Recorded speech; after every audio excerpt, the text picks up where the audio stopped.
क्या आपने कभी सोचा है कि एक पल में एक साधारण सी शाम कैसे अनकही कहानियों की गवाह बन जाती है? क्या आपने कभी महसूस किया है कि जो हमें दिख रहा है, वो अक्सर उस सच्चाई का एक छोटा-सा हिस्सा होता है, जो गहरे राज छुपाए बैठे हैं? और अगर दिल्ली जो भारत का दिल है, अचानक एक ऐसे जख्म से कराह उठे जिसका दर्द सिर्फ आज का नहीं बल्कि दशकों पुरानी साजिशों का नतीजा हो, तो क्या होगा? क्या होगा जब देश की राजधानी में एक धमाका केवल एक घटना न होकर एक ऐसी चेतावनी बन जाए जो इतिहास की परतों में छिपी गहरी सच्चाइयों को उजागर करे?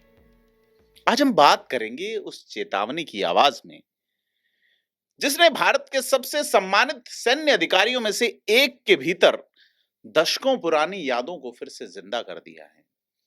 हम बात करेंगे असम राइफल्स के पूर्व डायरेक्टर जनरल, भारतीय सेना में 5 राष्ट्रपति अवार्ड से सम्मानित लेफ्टिनेंट जनरल शौकिन चौहान के शब्दों में।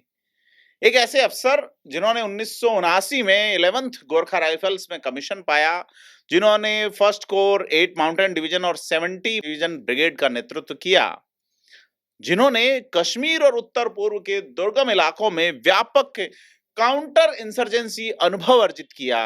इंडियन आर्मी के पब्लिक आउटरीच के संस्थापक सदस्य के रूप में उन्होंने डायरेक्टर और एडीजीपीआई की महत्वपूर्ण भूमिकाएं निभाई। ब्रिंगिंग बॉर्डर्स के लेखक, प्रसिद्ध वक्ता, कई प्रमुख थिंक टैंकों के जो है वो प्रमुख सदस्य के तौर पे, आज उनके शब्दों में, शौकीन चौहान के शब्दों में, हम आज उस अनकही कहानी के पीछे की सच्चाई से रूबरू करवाएंगे। एक ऐसी सच्चाई जो सिर्फ आज की नहीं बल्कि दशकों के अनुभव और विश्लेषण का निचोड़ है। शौकीन चौहान ने फेयर ऑब्जर्वर के लिए एक लंबा लेख लिखा है जिसका लिंक आप डिस्क्रिप्शन में देख सकते हैं। और उसी लेख के तत्वों के आधार पे आज फेयर ऑब्जर्वर हिंदी के इस खास एपिसोड में मैं प्रदीप बिदावत आपसे बात कर रहा हूं। तो 10 नवंबर 2025 की वो शाम, दिल्ली की धड़कनें अपनी जानी पहचानी रफ्तार से दौड़ रही थी। जिंदगी की भागदौड़ में लिपटा हर पल एक साधारण सा दिन लगने वाला था, लेकिन 7 बजे, शाम 7 बजे एक पल में सब कुछ बदल गया। एक भयावह धमाके ने महानगर की शांति को चीर दिया। हवा में बारूद की गंध घुल गई। चीख पुकार और धुएं का गुबार आसमान छूने लगा। वो पल जब जिंदगी एक झटके में थम सी गई और हिंदुस्तान की राजधानी सदमे में डूब गई। ये सिर्फ एक धमाका नहीं था, यह एक चेतावनी थी, एक चीखती हुई याददाश्त कि दिल्ली हमेशा उन लोगों के निशाने पर रहती है जो हमारे देश को अस्थिर करना चाहते हैं। जांचकर्ता इसे बढ़ती कट्टरता और पाकिस्तान समर्थित प्रॉक्सी नेटवर्क से जोड़ रहे हैं। वो नेटवर्क जो हमारी राष्ट्रीय स्थिरता के लिए एक बड़ा खतरा बन चुके हैं। लेकिन क्या हम तैयार हैं? क्या हम उस संदेश को पढ़ने के लिए तैयार हैं जो इन धमाकों के पीछे छिपा है? क्योंकि जैसा एक पूर्व अधिकारी ने कहा था कि आतंकवादी अपने क्षणों को सटीकता से चुनते हैं और राष्ट्र तभी गिरते हैं जब वे उन क्षणों में छिपे संदेश को पढ़ने में विफल रहते हैं। और आज यह चेतावनी हमारे दरवाजे पर फिर से दस्तक दे रही है। जो जानकारी हमें अब तक मिली है वह न्यूज चैनलों की कवरेज और पुलिस लीक से हुई चुनिंदा बातों से जुड़कर एक अधूरी और परेशान करने वाली तस्वीर बनाती हैं।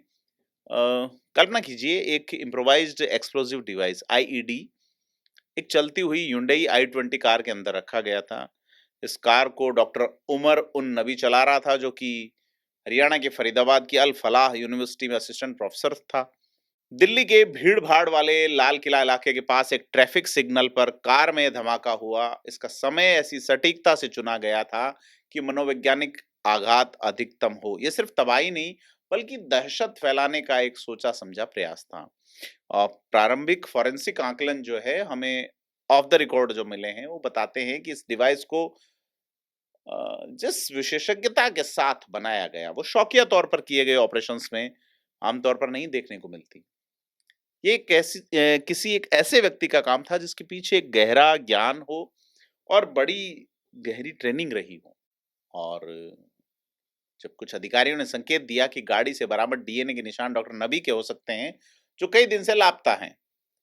और यह एक अनसेटलिंग संभावना है जो आज हाल के वर्षों में हमने देखी कि पेशेवर कट्टरता एक बड़े पैटर्न से जुड़ती है।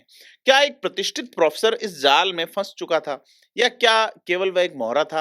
लेकिन अभी तक कुछ निश्चित नहीं है। जानकारी टुकड़ों में सामने आ रही थी, जो जनता की उम्मीदें तो बढ़ा रही है, लेकिन स्पष्टता नहीं दे रही। एक धुंधली तस्वीर जो और भी ज्यादा सवाल खड़े करती है। और अब सबसे महत्वपूर्ण सवाल, जो हमें नहीं पता, वो कहीं ज्यादा महत्वपूर्ण है। हमें अभी तक नहीं पता कि क्या ये किसी अकेले कट्टरपंथी व्यक्ति का काम था, किसी नए शहरी मॉड्यूल का, या घाटी से या सीमा पार से संचालित किसी बड़े आतंकी नेटवर्क का हिस्सा था।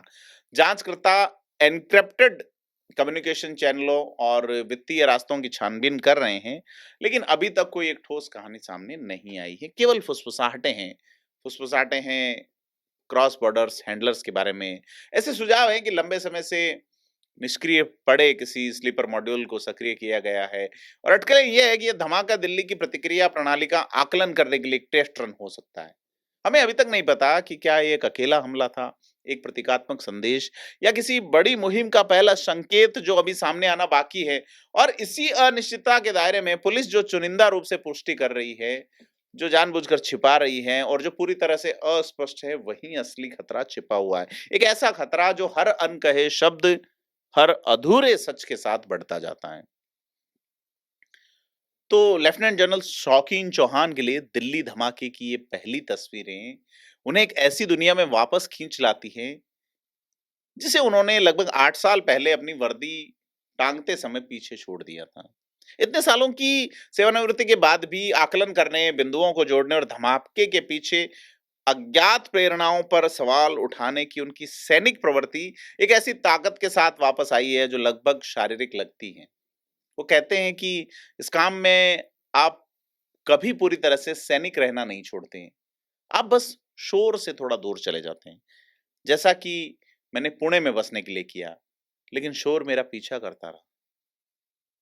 जब शौकीन चौहान अपने टेलीविजन स्क्रीन पर राष्ट्र की राजधानी में उठता हुआ धुआं देखते हैं, तो उन्हें फिर से एहसास होता है कि ये झटके सिर्फ शहर को घायल नहीं करते हैं। वे हम में से उन लोगों के लिए दशकों की यादें वापस लाते हैं जिन्होंने ऐसी ही मुश्किलों के साए में काम किया है। दिल्ली की यह ताजा घटना सिर्फ एक और हमला नहीं है, यह उन खतरों के निरंतर बढ़ते दायरे का हिस्सा है जो भारतीय धरती पर पहले संगठित आतंकवादी हमलों के बाद से विकसित हुए हैं, कई गुना बढ़ गए हैं और खुद को अनुकूलित कर चुके हैं। चौहान कहते हैं, मैंने एक युवा अधिकारी के रूप में और एक पुराने अधिकारी के रूप में भी धमाके वाली जगहों पर खड़े होकर देखा है। विस्फोटकों की गंध कभी नहीं बदलती, लेकिन जिन सबक को हम सीखना भूल जाते हैं वे हमेशा लौट आते हैं। सोचिए, जब जनरल चौहान 70 के दशक के अंत में सेना में शामिल हुए थे, तब भारत के खिलाफ आतंकवाद अभी भी एक क्षेत्रीय घटना थी। पंजाब जल्द ही भड़कने वाला था, बंगाल नक्सलवाद से जूझ रहा था और 1956 में शुरू हुई नॉर्थ ईस्ट की आग अभी भी धधक रही थी। लेकिन 90 के दशक में हमने एक नए दुश्मन का आकार उभरते हुए देखा। यह अब केवल विद्रोह के बारे में नहीं था, यह एक शत्रुतापूर्ण राज्य पाकिस्तान द्वारा समर्थित आतंकवाद के बारे में था, जिसे उसके शिविरों में प्रशिक्षित किया जाता था, उसकी खुफिया सेवाओं द्वारा निर्देशित किया जाता था और स्पष्ट रणनीतिक उद्देश्यों के साथ हमारे शहरों में दाखिल किया जाता था। 1996 का लाजपत नगर हमला, 1993 के दिल्ली बम धमाके और उसी साल के जो सीरियल ट्रेन बम धमाकों ने हमें दिखाया कि दिल्ली पहुंच से बाहर नहीं थी। लेकिन 2001 का संसद हमला ही था जिसने सब कुछ बदल दिया। चौहान कहते हैं कि वो दिन मुझे आज भी स्पष्ट याद हैं। वर्दी में हम में से कई लोगों को तुरंत पता चल गया था कि यह कोई अनायास बनाई हुई योजना नहीं थी। इसमें लश्कर ए तैयबा और जैश ए मोहम्मद का ट्रेडमार्क था, ऐसे समूह जिन्हें पाकिस्तान की स्टेट मशीनरी द्वारा ट्रेंड, फाइनेंस और डायरेक्शंस दिए जा रहे थे। भारतीय लोकतंत्र के दिल पर हमला करने की यह दिलेरी एक संकेत देने के लिए थी कि दुश्मन जब चाहे तब वार कर सकता है। आतंकवाद विरोधी अभियानों में कुछ भी बेतरतीब नहीं होता, न धमाका, न समय, न उससे पहले की खामोशी। हर चीज एक बड़ी गहरी साजिश का हिस्सा होती है। 2001 के बाद दिल्ली उनके आतंकी नेटवर्क का केंद्र बिंदु बन जाती है। 2005 के दिवाली से पूर्व वाले धमाके, जिन्होंने सरोजनी नगर, पहाड़गंज और गोविंदपुरी को दहलाया था। उन्होंने हमें याद दिलाया कि आतंकवादी भीड़ और उत्सवों का कैसे इस्तेमाल करते हैं अपने फायदे के लिए। 2008 में जब दिल्ली में फिर से सीरियल धमाके हुए, तो हमने एक बदलाव देखा। इंडियन मुजाहिदीन एक डिसेंट्रलाइज, वैचारिक रूप से प्रेरित कट्टरपंथी युवाओं के नेटवर्क के रूप में उभर रहा था, जो भारतीय शहरों के भीतर काम कर रहा था। विदेशों में हैंडलर्स द्वारा डायरेक्शन उनको मिल रहे थे, लेकिन वो एक अर्ध स्वतंत्र रूप से काम कर रहा था और एक चेतावनी का संकेत था। और इसने हमें दिखाया कि आतंकवाद शहरी ताने बाने में घुस गया था। सामाजिक दरारों, गुमनामी और एक मेगा सिटी की अपार जटिलता का यह फायदा उठा रहा था। दिल्ली में यह नया धमाका उसी वंश में फिट बैठता है, लेकिन एक समकालीन मोड़ के साथ। समय पर बहुत सोच विचार किया गया है। स्थान का चुनाव एक जांच कार्रवाई का सुझाव देता है, कुछ ऐसा जिसे प्रतिक्रिया प्रणाली का परीक्षण करने के लिए डिजाइन किया गया है, ना कि एक बड़े जवाबी हमले को भड़काने के लिए।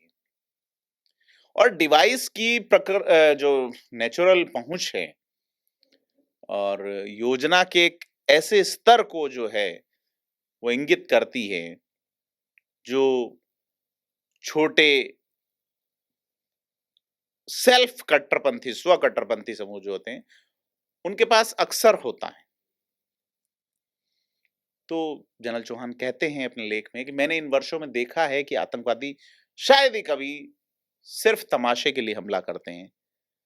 वे तब हमला करते हैं जब राजनीतिक व्यवस्था पर दबाव डालना चाहते हैं, जब उन्हें अपनी प्रासंगिकता को फिर से स्थापित करने की जरूरत होती है, या जब उनके बाहरी हैंडलर्स जनता का ध्यान हटाना चाहते हैं। यह हमला उस बड़े मनोवैज्ञानिक खेल का हिस्सा लगता है। अगर आप लाजपत नगर से संसद तक, सरोजनी नगर से पुलवामा तक के धमाकों का पता लगाते हैं, तो पैटर्न अचूक हैं।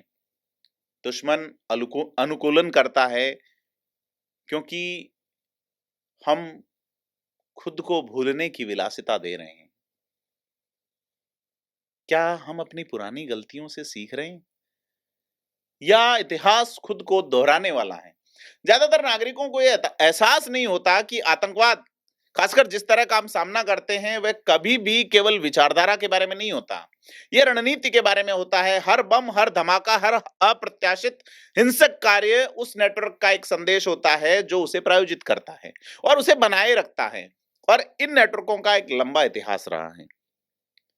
पाकिस्तान की इंटर सर्विसेज इंटेलिजेंस, आईएसआई, उसने बीते 40 वर्षों में अपनी प्रॉक्सी युद्ध की रणनीति नहीं बदली, लेकिन बदला वह इस प्रॉक्सी की प्रकृति, प्रॉक्सी के नेचर को बदला। 9/11 के बाद यूएसए का जो दबाव आया, उसके बाद पाकिस्तान ने अपने आतंकी बुनियादी ढांचे को खत्म नहीं किया, उसने उसे विविधता दी। लश्कर और जैश मुख्य रहे, लेकिन कई अलग अलग समूह है, जो फ्रंट संगठन है, वैचारिक धर्मार्थ संस्थाएं हैं और हाइब्रिड कट्टरपंथी समूहों को बढ़ावा दिया गया। 2016 में पठानकोट ने हमें दिखाया कि पाकिस्तान अंतरराष्ट्रीय सीमा, यानी इंटरनेशनल बॉर्डर के पार से घुसपैठ का इस्तेमाल कैसे जारी रखे हुआ था। और उसी साल बाद में उरी ने भी वही इरादा दिखाया। 2019 में पुलवामा ने उस हद तक दिखाया कि स्थानीय आबादी में कट्टरता कितनी गहराई तक घुस चुकी थी, जहां शिक्षित युवा भी वैचारिक शिक्षा और मनोवैज्ञानिक हेरफेर के संयोजन में सहयोजित हो सकते हैं। हमने बालाकोट में जवाबी कार्रवाई की, लेकिन आईएसआई की जो दीर्घकालिक रणनीति है बरकरार रही। भारत को किनारे पे रखना, डर फैलाना और हमारे राजनीतिक और सांप्रदायिक विभाजनों का फायदा उठाना जारी रखा। जनरल शौकीन चौहान कहते हैं कि हमारी एजेंसियों में साहस या सक्षमता की कमी नहीं है, उनमें एक साझा युद्ध क्षेत्र मानचित्र की कमी है। दिल्ली राजधानी होने के नाते हमेशा से उनका पसंदीदा परीक्षण स्थल रही है। दिल्ली में एक छोटा सा धमाका कहीं और हुए बड़े हमले से ज़्यादा प्रतीकात्मक महत्व रखता है। दिल पे लगी चोट, छोटी-सी भी होती है, बड़ी घातक मानी जाती है। इसलिए ये घटना महत्वपूर्ण है। ये सिर्फ खतरे की निरंतरता का संकेत नहीं है, बल्कि दुश्मन के डेवलपमेंट का भी संकेत है। और सबसे ज़्यादा परेशान करने वाली बात हमारे जो आंतरिक आयाम है वो है। जब राजधानी में धमाका होता है तो इसका मतलब है कि कोई निगरानी जाल से फिसल गया। किसी ने कई खुफिया संगठनों के एक दूसरे के कार्यक्षेत्र में होने के बावजूद पहचान से बच निकलने में सफलता हासिल की। कैसे जो इंटर एजेंसीज प्रतिद्वंदिता है, नौकरशाह की जो सुस्ती है और एक केंद्रीय या केंद्रीकृत वास्तविक जो स्पाई ग्रिड है, टाइम स्पाई ग्रिड कहते हैं जनरल चौहान उसे, कि इन सब की कमी यानी नौकरशाह सुस्त है, एक इंटर एजेंसी जो कंपटीशन है वो है, चाहे वो पुलिस का रॉ आईबी, ये एक आपसी जो चीजें हैं, तो इसमें एक एक सेंट्रलाइज ग्रिड की कमी है और ये कमी बार बार ऐसे अंतर पैदा करती है जिसका फायदा उठाया जा सकता है। दिल्ली पुलिस के पास ताकत है, आईबी के पास मुखबिर है, एनआईए के पास विशेषज्ञता है, लेकिन जब तक ये एकीकृत, समन्वित, इंटीग्रेटेड ताल में काम नहीं करेंगे, एक दृढ़ विरोधी हमेशा एक दरार ढूंढ लेगा। 2008 के मुंबई हमलों को नहीं भूलें, उसके बाद ये मुश्किल तरीके से सीखा, हमने घटना का विस्तार से अध्ययन किया और यह स्पष्ट था कि कई चेतावनियों को अनदेखा किया गया था। न केवल अनदेखा किया गया बल्कि नजरअंदाज कर दिया गया था। पठानकोट से पहले भी ऐसा ही हुआ, पुलवामा से पहले भी ऐसा ही हुआ और अगर हम ईमानदारी से बात करें तो वही गतिशीलता अब भी काम कर रही है। तथ्य यह है कि दुश्मन दिल्ली में फिर से हमला करने में कामयाब रहा है। यह उनकी ओर से दृढ़ता और हमारी ओर से आत्मसंतुष्टि दोनों को इंगित करता है। लेकिन ज्यादा चिंताजनक बदलाव कट्टरता का बदलता हुआ चेहरा है। सैनिकों की हर पीढ़ी को उसी खतरे के एक अलग संस्करण का सामना करना पड़ा है, लेकिन आज का संस्करण ज्यादा सूक्ष्म, माइनर और ज्यादा खतरनाक है। कट्टरता अब केवल मस्जिदों, मंदिरों या विदेशी शिविरों में नहीं होती। यह ऑनलाइन बंद चैट समूहों में, पेशेवर नेटवर्कों में और तेजी से ऐसे व्यक्तियों के बीच में होती हैं जो बाहरी रूप से शिक्षित, एकीकृत और स्थिर दिखते हैं। जब कोई डॉक्टर कट्टरपंथी बन जाता है तो वह बंदूक नहीं उठाता, लेकिन वह दर्जनों ऐसे लोग बना सकता है जो ये कर सकते हैं। यही वैचारिक संक्रमण का असली खतरा है।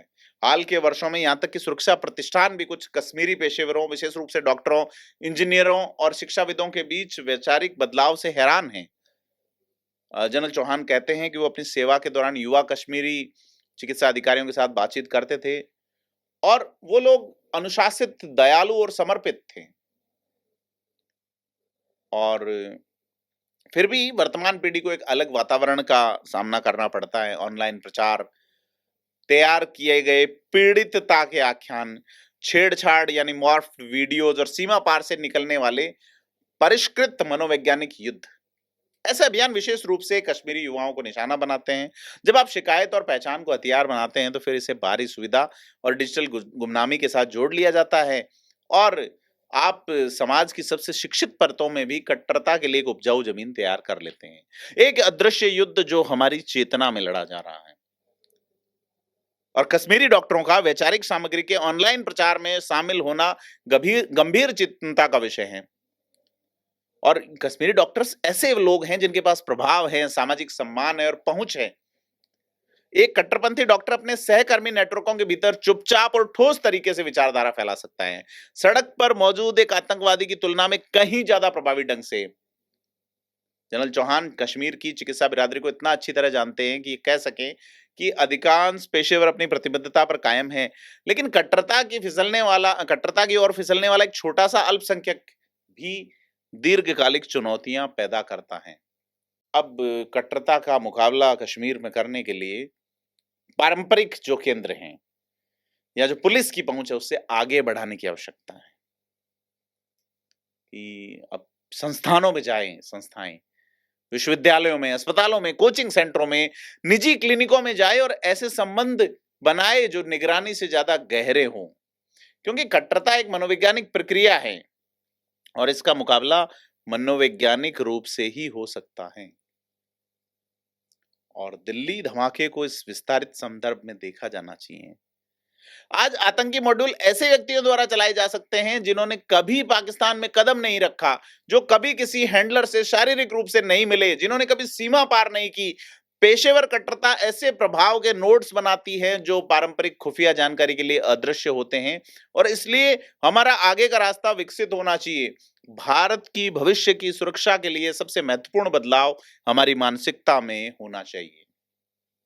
हम अक्सर खुफिया विफलता की बात करते हैं, लेकिन सच्चाई ये है कि भारत में खुफिया जानकारी अभी भी ब्लॉक्स में काम करती है। आईबी जानकारी कलेक्ट करती है, राज्य पुलिस निगरानी करती है, केंद्रीय जांच एजेंसियां जांच करती हैं, लेकिन दुश्मन इतने ब्लॉक्स में काम नहीं करता, इतने खंडों में काम नहीं करता। वो एक जीव के रूप में काम करते हैं, लगातार अनुकूलन करते हुए।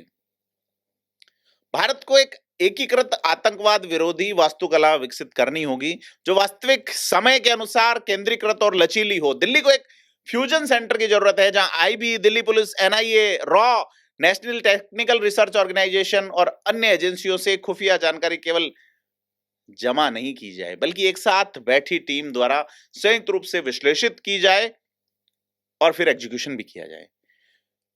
और स्थायी जो आतंकी खतरों से जूझ रहे हैं, प्रत्येक बड़े देश भारत को छोड़ के, इजराइल, यूके, यूएस ने इसी मॉडल को अपनाया है और हम इसे अभी भी एक जरूरत के बजाय एक आकांक्षा यानी एक इच्छा मानते हैं। ठीक, ऐसा होना चाहिए, क्योंकि दिल्ली में एक छोटा सा धमाका कहीं और हुए बड़े धमाके से ज्यादा अधिक संदेश देता है। दुश्मन प्रतीकवाद को हमारी सोच से कहीं ज्यादा बेहतर समझ रहा है और इसके अतिरिक्त हमें मानव खुफिया नेटवर्कों को, जो ह्यूमन इंट है, उनको फिर से बनाना होगा।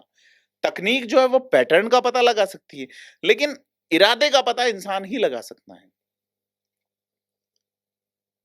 क्योंकि जनरल चौहान कहता है कि वर्षों में उन्होंने सीखा कि स्थानीय नेटवर्क, सामुदायिक जुड़ाव और कमजोर समूहों का मनोवैज्ञानिक मानचित्रण का कोई विकल्प नहीं है। दिल्ली के प्रवासी बेल्ट, घनी आबादी वाले किराए के इलाके और अस्थायी आबादी की निगरानी जो है वो जीवंत गतिशील मानव नेटवर्क के माध्यम से की जानी चाहिए, जो आईटी को रिप्लेस करे, उसकी जगह न ले। तो बड़ी चीज ये है कि पेशेवरों की कट्टरता के लिए एक ज्यादा परिष्कृत दृष्टिकोण की जरूरत है और ये जो आउटरीच प्रोग्राम है, ये नौकरशाहों की जो कठोरता है उसकी बजाय एक साइकोलॉजिकल अंतर्दृष्टि के साथ डिजाइन किया जाना जरूरी है। उसमें साइकोलॉजिकल विजन होना चाहिए और उसमें समुदाय से भीतर प्रभावशाली लोग शामिल हों, जिसमें सम्मानित डॉक्टर हों, शिक्षाविद हों और नागरिक हों, और वो समाज की ऐसी आवाजें हों जो विश्वसनीयता के साथ चरमपंथी संदेश है उनका मुकाबला करें। और राज्य को डिजिटल निगरानी प्रकोष्ठ में निवेश करना चाहिए और वो पैटर्न की पहचान करे, लेकिन ह्यूमन इंट भी जरूरी है। तो सीधे तौर पे दिल्ली धमाके पर भारत की प्रतिक्रिया स्पष्ट रणनीतिक संकेत के साथ शुरू होनी चाहिए, जिसे शांत लेकिन दृढ़ सैन्य तत्परता द्वारा समर्थित किया जाना चाहिए। हालांकि यह घटना तत्काल सैन्य प्रतिशोध को उचित नहीं ठहराती, लेकिन संदेश अचूक होना चाहिए। भारत की प्रॉक्सी आतंकवाद के लिए सीमा कम बनी हुई है और पाकिस्तान समर्थित नेटवर्कों द्वारा किसी भी वृद्धि के परिणाम स्वरूप और एक आनुपातिक और पूर्व कैलिब्रेटेड एक सैन्य प्रतिक्रिया होगी। कुल मिला के पश्चिमी सीमा पर घुसपैठ के विरोधी ग्रिड जो है उसको मजबूत करना, इंटेलिजेंस, सर्विलांस और रिकॉनेसेंस जो है उनको बढ़ाना होगा और खुले में टकराव में, खुले वाला जो टकराव है उस पे प्रवेश किए बिना एक रणनीतिक संकेत करना होगा।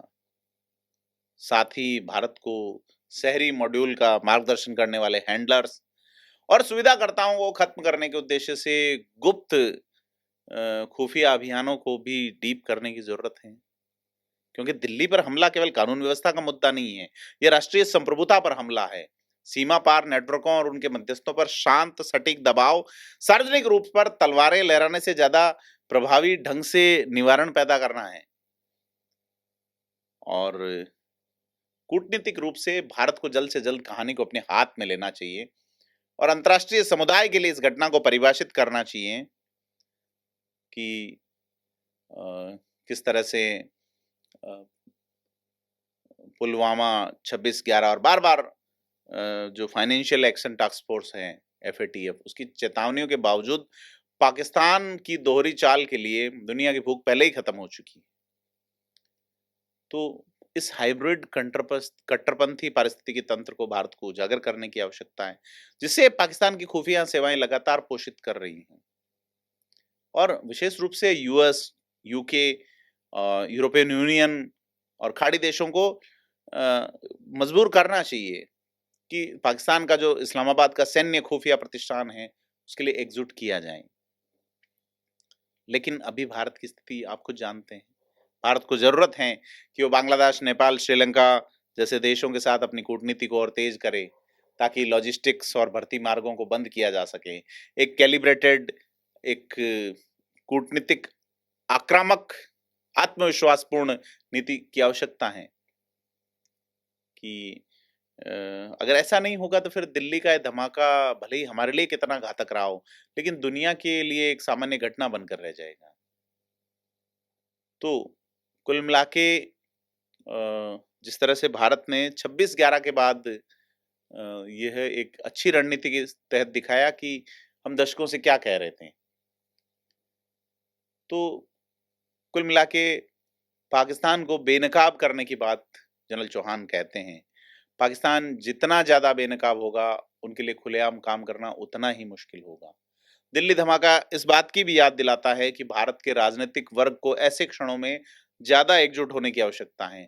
आतंकवाद ध्रुवीकरण में पनपता है। जब राजनेता लड़ते हैं तो दुश्मन जश्न मनाता है।